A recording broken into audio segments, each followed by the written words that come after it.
Hola, mi trabajo es caracterización de polímeros anillo en equilibrio. Soy Jessica Judith Pérez Torres y mi asesor fue el doctor Omar González Amezcua. Bueno, ahora continuando, este es el índice del trabajo.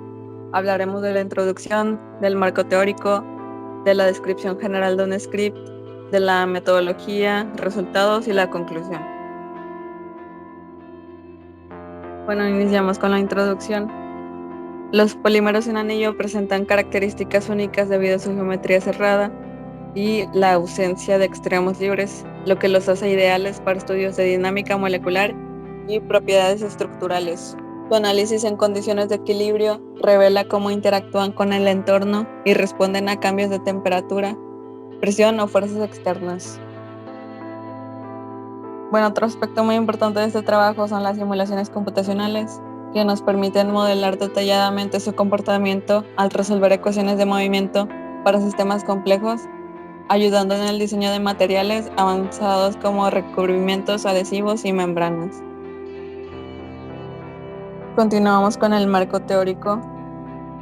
Antes que nada, ¿qué es un polímero? Pues es una molécula compuesta por muchas unidades repetidas llamadas monómeros. Estos monómeros pueden ser átomos o moléculas. Y bueno, estos monómeros están unidos por enlaces covalentes. Hay muchas clasificaciones de los polímeros, pero así muy resumidamente, los puedes clasificar según el número de monómeros o según las propiedades de la cadena.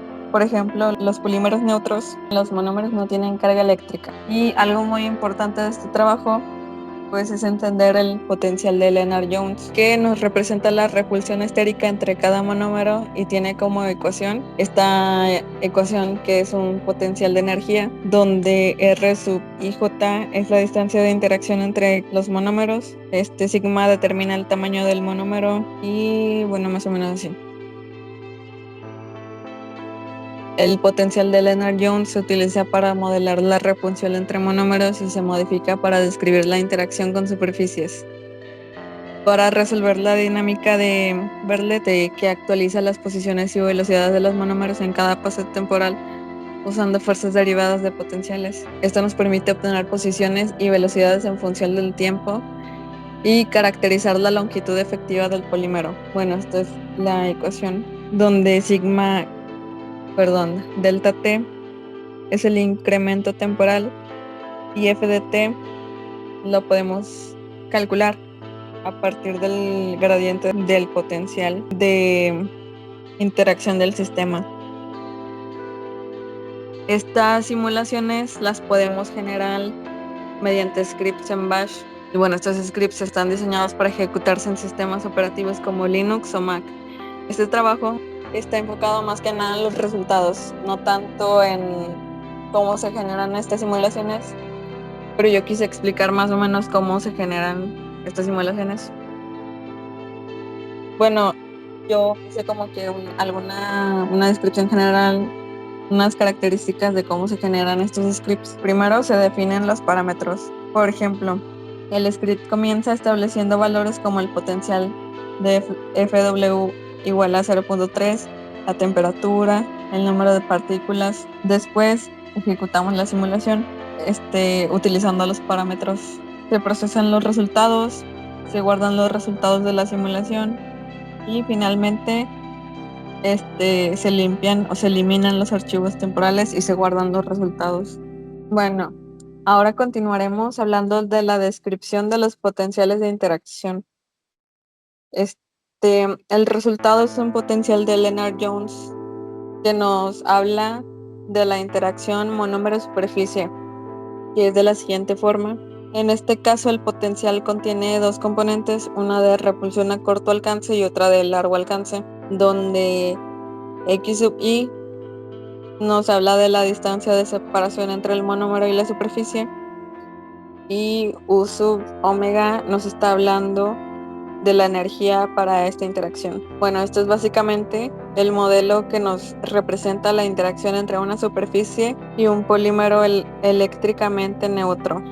La metodología, pues básicamente es un enfoque computacional que utiliza un código para analizar archivos .dat generar matrices de distancia promedio y representarlas como mapas de calor. Todo esto también nos permite combinar resultados de múltiples carpetas en una matriz promedio general. Básicamente, generamos o elaboramos un código en Python bastante automatizado donde se procesan las carpetas, se guardan los archivos, procesan las matrices y posteriormente esas matrices las convertimos en mapas de calor. Matemáticamente lo que está haciendo el código es, bueno, calcular la matriz de distancias. Para cada uno de los archivos asumimos que en cada fila están las coordenadas de un punto en un espacio tridimensional con el fin de encontrar la distancia entre cada monómero con, bueno, esa expresión, bueno, esta expresión nos está hablando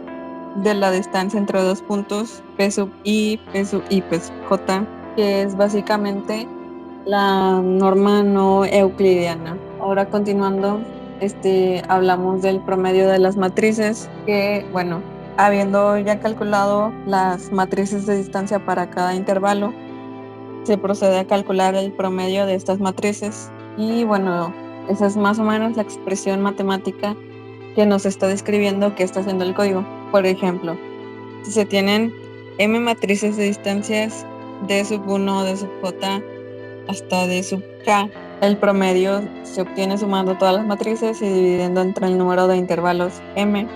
Ahora, continuando con algunas características, como podemos ver, este es un ejemplo de un mapa de calor. Este mapa no está representando nada como tal, simplemente es un ejemplo de cómo se visualiza el mapa de calor de la matriz. Como ya mencionamos antes, para las simulaciones se fueron variando los parámetros para la fuerza y para el potencial de Lennard-Jones. Bueno, estos resultados están organizados en carpetas según el valor de FW, y dentro de cada carpeta se encuentran más carpetas correspondientes a diferentes valores para el parámetro de Lennard-Jones.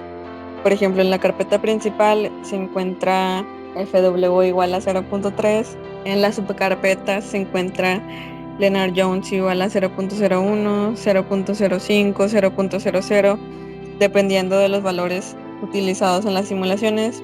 Cada archivo de Lennard-Jones tenía 11 archivos de condiciones iniciales. Ese archivo es en específico calculamos el mapa de calor, que a su vez podemos sacar un promedio, que ese sería el promedio del valor de Lennard-Jones. Tomaremos como ejemplo las condiciones iniciales de INI sub 10, que es así como se llama la carpeta, pero también tomaremos en cuenta promedios y tres valores representativos que, bueno, son los que consideré porque, por ejemplo, 0.08 es un valor muy chico, 0.97 es un valor medio y 2 pues es el último valor, es el valor más grande. Los valores de Lennard-Jones seleccionados facilitan el análisis del movimiento promedio. Los mapas de calor generados ilustran configuraciones y patrones promedio de interacción entre los monómeros, proporcionando una representación visual de las dinámicas y relaciones en el sistema estudiado. Y bueno, este es un ejemplo de algunas cosas que generamos porque eran bastantes archivos. Por ejemplo, aquí tomé el promedio de Lennard-Jones cuando es igual a 0.08. Por ejemplo, en la condición inicial, la última que es INI sub 10, no se veía casi igual. Casi no había cambios y el promedio se va más o menos así con su diagonal de ceros. Por ejemplo, aquí sí tomé la condición inicial, la última que es la que llamamos INI sub 10, que es el valor medio, un valor de Lennard-Jones de 0.97 y por último un valor de 2. Podemos ver cómo cambian dependiendo de cómo ajustamos el parámetro de Lennard-Jones. Esto es para el mismo valor de FW, que es cuando es igual a 0.3. Y bueno, ahora con la interpretación del movimiento, en el análisis del movimiento promedio de los polímeros bajo diferentes condiciones, revela cómo factores como la interacción con la superficie, que es FW, y el potencial de Lennard-Jones influyen en su dinámica. Los mapas de calor muestran visualmente las regiones de mayor o menor interacción, donde los colores cálidos destacan interacciones altas y los fríos pues nos representan interacciones bajas. La diagonal de ceros nos indica la ausencia de distancia entre monómeros consigo mismo. Y pues este enfoque nos permite comparar la estructura de polímeros con su mapa de calor promedio de Lennard-Jones. Y bueno, estos son otros ejemplos con otro valor de FW, pero aquí también podemos ver cómo con un valor muy chico pues los monómeros están pues más extendidos. Con un valor medio ya se empieza a notar esta pues como contracción, y ya con un valor alto como Lennard-Jones igual a 2 pues podemos ver cómo están los monómeros muy amontonados entre sí. Como conclusión, el análisis de polímeros en forma de anillo bajo distintas condiciones destaca el impacto de interacción con la superficie FW y el potencial de Lennard-Jones en su dinámica. Los mapas de calor visualizan las interacciones promedio, mostrando zonas de mayor y menor intensidad, y nos permiten identificar patrones para comprender su comportamiento global. Y finalmente, estas son las referencias